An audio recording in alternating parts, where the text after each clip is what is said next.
राजस्थान की अरावली पहाड़ियों के बीच एक ऐसा किला मौजूद है जिसकी कहानियां सुनकर ही रोंगटे खड़े हो जाते हैं।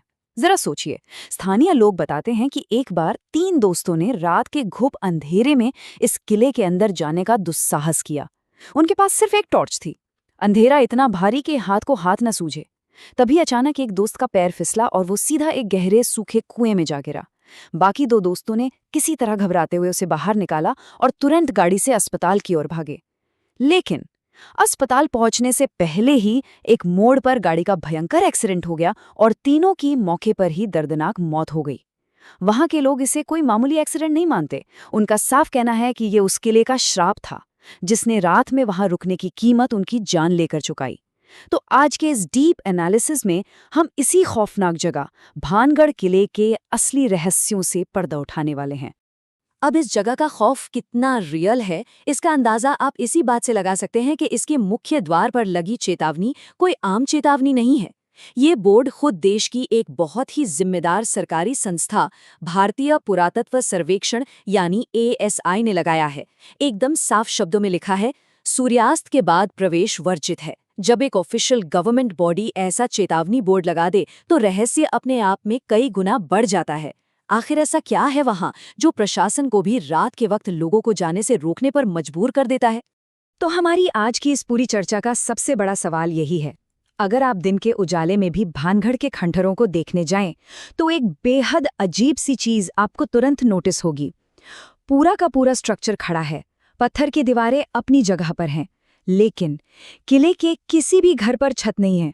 लिटरली एक भी छत नहीं। स्थानीय लोगों का तो ये तक दावा है कि जब भी कोई वहां छत बनाने की कोशिश करता है, वो अपने आप ढह जाती है।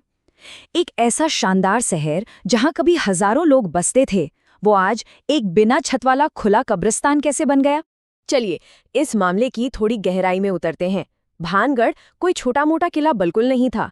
1573 में राजा भगवंत दास ने इस शहर को बहुत ही भव्य तरीके से बसाया था। अपने पीक टाइम पर इस विशाल शहर में 9000 से भी ज्यादा घर हुआ करते थे। 7 मंजिला ऊंचा एक आलीशान महल था, खूबसूरत मंदिर थे और एक ऐसा बड़ा बाजार जहां दूर दूर से व्यापारी आते थे। इतने बड़े स्केल पर फैला एक जिंदा और आबाद शहर इस तरह रातों रात वीरान खंडहर में कैसे तब्दील हो गया, ये सच में किसी बड़े झटके से कम नहीं लगता। इस भयानक तबाही के पीछे 2 खौफनाक कहानियां सबसे ज्यादा सुनी जाती हैं। पहली है बाबा बालूनाथ के श्राप की कहानी।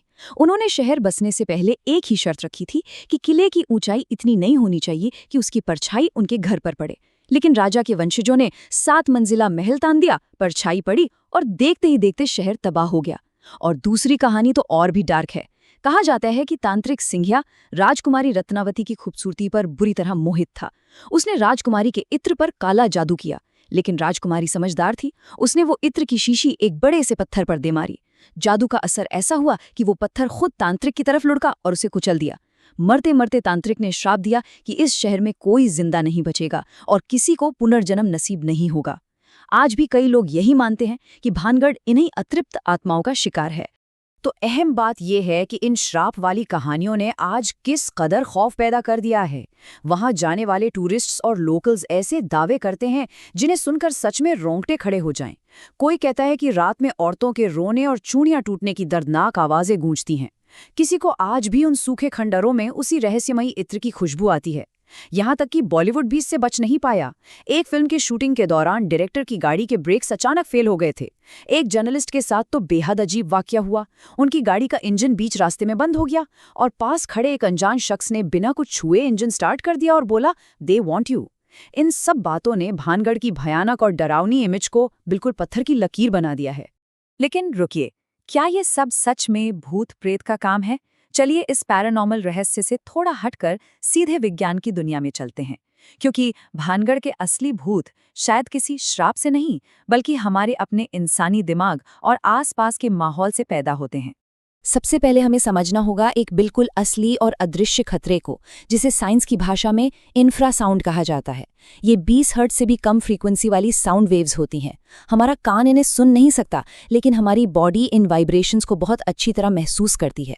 और जब शरीर इन तरंगों के संपर्क में आता है ना, तो अचानक से चक्कर आना, भारी घबराहट होना और ऐसा फील होना कि कोई आपको लगातार घूर रहा है, ये सारे बायोलॉजिकल रिएक्शंस अपने आप होने लगते हैं। गौर करने वाली बात यह है कि ये बिल्कुल वही लक्षण है जो लोग भूतों के देखने पर बताते हैं। अब इस स्लाइड पर जो नंबर 19 लिखा है, ये बड़ा ही दिलचस्प है। 1980 के दशक की बात है। ब्रिटेन के एक इंजीनियर थे, विक टैंडी। वो अपनी लैब में काम कर रहे थे कि अचानक उन्हें महसूस हुआ जैसे कोई अदृश्य साया उन्हें देख रहा है। उन्हें अपनी आंख के कोने से एक भूरी सी भूतिया परछाई भी नजर आई। वो बुरी तरह डर कर वहां से भाग गए, लेकिन जब उन्होंने इसकी साइंटिफिक जांच की तो पता चला कि लैब का एक पंखा ठीक 19 हर्ट्ज की इंफ्रासाउंड पैदा कर रहा था। इस एग्जैक्ट फ्रीक्वेंसी की वजह से टैंडी की आंखों के रेटिना में वाइब्रेशन हो रहा था और उसी वाइब्रेशन से वो भूतिया परछाइयां बन रही थी। जैसे ही पंखा बंद हुआ, सारे भूत छूमंतर हो गए। अब इस साइंस को वापस भानगढ़ से जोड़ते हैं। भानगढ़ की वो जो पुरानी खोखली पत्थर की इमारतें हैं, जब उनके बीच से तेज हवा गुजरती है तो वो नेचुरली ये इंफ्रासाउंड पैदा करती हैं।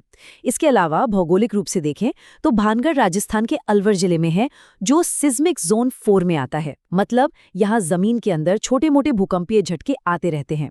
ये लगातार होने वाले झटके और खंडरों की हवा मिलकर बिल्कुल वही फ्रीक्वेंसी बनाती हैं जो इंसान के अंदर दहशत पैदा कर देती है। यानी वो डर बिल्कुल असली है, बस उसकी वजह कोई भटकती आत्मा नहीं बल्कि पक्की साइंस है। इसके साथ ही मनोविज्ञान का एक बहुत ही पावरफुल कॉन्सेप्ट जुड़ता है, जिसे कहते हैं सजेस्टिबिलिटी। आसान भाषा में समझें तो जैसी सोच वैसा नज़ारा। जब किसी इंसान ने सोशल मीडिया पर या दोस्तों से सैकड़ों बार सुन लिया हो कि भानगढ़ भारत की सबसे डरावनी जगह है, तो वहां कदम रखने से पहले ही उसका दिमाग पूरी तरह से अलर्ट और पैनिक मोड में आ चुका होता है। ऐसे में एक नॉर्मल सा हिलता हुआ पेड़ या कोई आम सी आवाज भी दिमाग को किसी खौफनाक साए जैसी ही लगती है। इस बात को बड़ी खूबसूरती से साबित करता है 2008 का हॉन्ट प्रोजेक्ट।